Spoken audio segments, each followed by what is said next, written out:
Tala Fou ma le siufonga le laumua mo le nei tai au se fulufito o ke tō palua a whelua wha.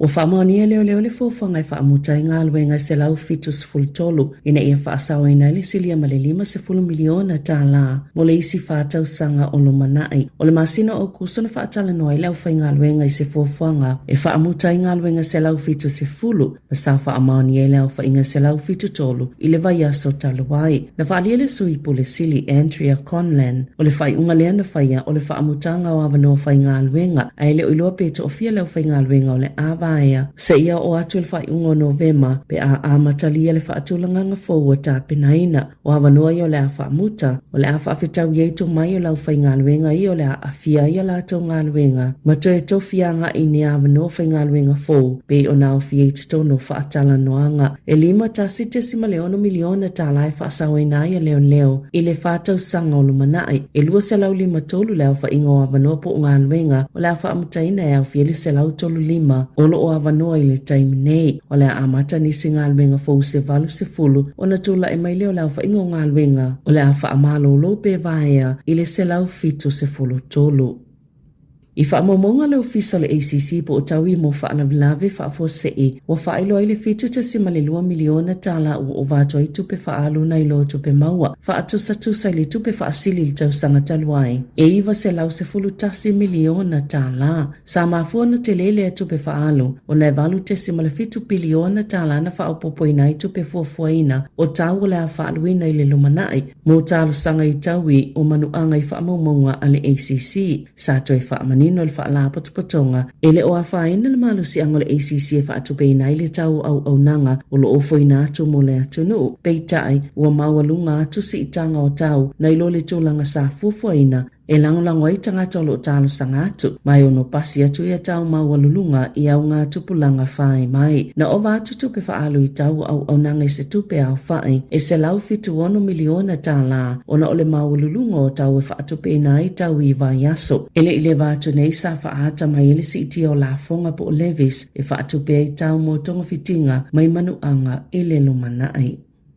Wa whaaliele pule nu o le ai o Wellington e tori whanau, wa alu iluma le sālu pule ngā nu, e toi teu la lātou fuafua ngā alu mamau, ma whaise ngā yo inga ni tūlango le alamatia, pe a whaina I inisio alu pule ngā nu, e au ili pule ngā nu o na sa ili se awale, e whaatu mwai le awanoa te le o lo iai o le paketi, e tali eni whaafita au le o na inisiua, ina ua le whaatau ina atu a lātou siea, o le malai wa lele, o le asalulu na whono isu il pule ngā nu o Wellington e tala noa ina le fuanga alu mamao le ai au whaalongo ina ini whaamatalanga I le suitu lango ni komesina I le pule ngā nu I se pepa o whaamatalanga ina ua mai ale fono na saunoa I le pule nu e le iso na manatu e whaau popo pesi iti ai la fonga po raids pe ave I se fo ini polo keti e tā ua mo le whaatao lau langa le ai ma whaau wa waipea o le soe wheloa I le pule nu ma le ministau whai ngā malo la iti Simeon Brown ma ua whailoa e whanau la talanua ina le fuafanga pei ona io ina e sui o le pule ngā nuu.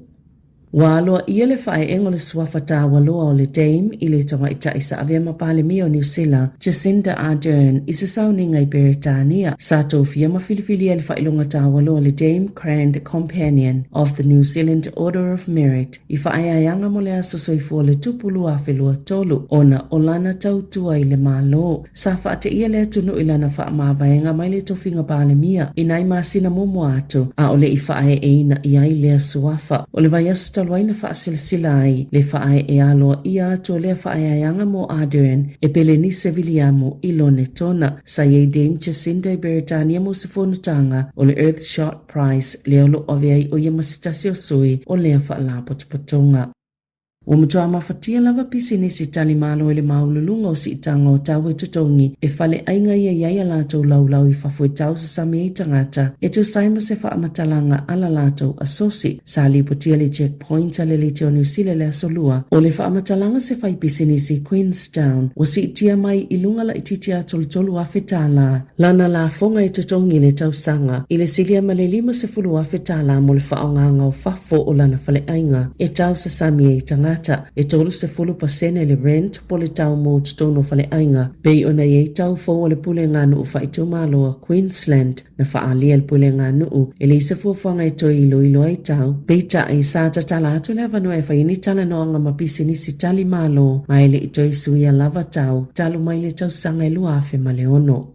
Sa felo I atu leo ya Ellen Hall, lea sa Savelina le whalipuipui tau sanga I se fuluiva, ina ua se seona tu ua ia le fasio ti tangata wha moina. Masafa ho atu ia ila lato wha ato senga, o le salanga ato o Hall, o le solo ato le whalipuipui le tau sanga e tasiva valulima, I le malio Arthur Easton, peita ina tu e wha leo ngā ina ia tu ua ingal wha msinonga sili, I le tau sanga luafe lua, ma tutongi I se tau I 5 miliona tala. Na tu e suia le wha matalanga se mulimau au tu le wha msinonga, ma ve se le wha maumaunga, o se tau le ana sola ese mai le vaenga na tupu ile ngā yoinga, e wha apea o se tangata Maori, a o Hall o se papalangi. Na sauno le komisina o leo, Andrew Costa I le asolua, na whelo I atu I a Hall malona ainga, ma wha ato ese ia I whai masui o leo a New Zealand, ona o le wha le tono le suenga mua, na se se iona wha asalaina o ia. Sa wha ilo ai le komisina o leo lona nganga wha aftaya Ellen malona ainga, ona o le mawhai ona io e whaia sa lato wheloa inga matalia ina la lato whaato e senga. Ua whaalia to ale tai David Tua wa yele fofanga sife ino no fui Sāmoa malona ainga le masina fau. Sāmalanga mai to ale tai malona ainga I Okilani. Whaato a se fulu na tau sanga. E na ia whaalia ilunga le leitio New Zealand. Wo ili tai me toi fo iai. Sa ia whaiatu ilo na to olua po le tolu masina taluai. A oi Sāmoa. Be mana ai sifi Sāmoa ino nufuai. Ma sa talia fie lo na ainga. O ila ua sa tau sia o la ainga. Ai wo ili tai me whaise mea mo ila ua lava. Ma ie lava lo na tali tonunga o Sāmoa lava la aunga o le soifuanga whaingo fie o ana tole ninga le tae au o le ipukofe ma le moe e pei o mea iolo o mawhau ia I whai Sāmoa a tono pe whai se lafu pua amani moa pe whai fo I mase maumanga pe o na sau noa to le tai o le asto na i o le amana ia ina I le sau to le tai David Toy le taalonga whai pele I le Hall of Fame le whaala putonga whai pele nga au kilani o whai ayanga moe na te lelo la tau sau I le taalonga o fusuanga.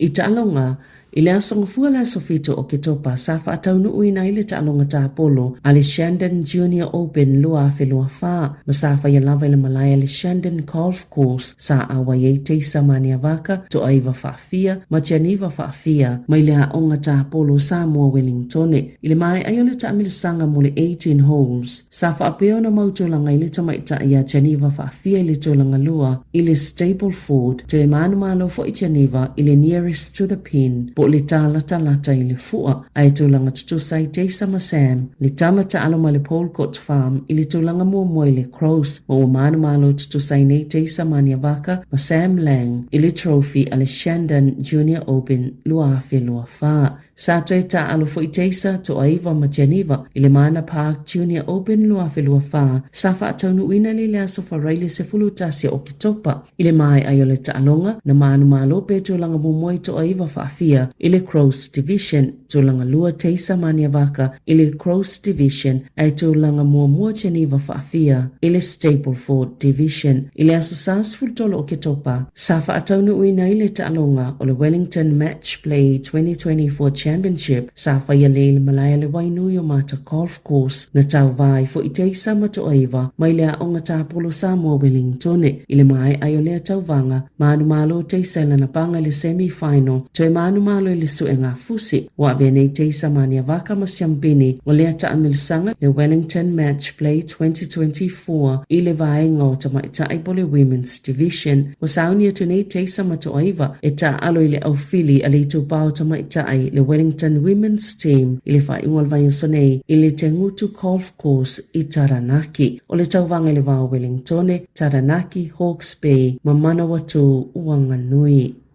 Ua lua nei manu malo le au waa Britania, tō maupele Emirates Team New Zealand I le wha, I le suenga siambini mo le ipo tu ngā waa o le America's Cup, e tasi le minute ma sekone sfulvalu na mua I le waa Britania le tō unga mua, ai fitu sekone I le tō unga lo na lua, o le au mua maua man malo e fitu, o le au fo ilea e siamu pini. Tala Fou ia malisi ufonga le lau mua, mo le nei vaenga o le tae au.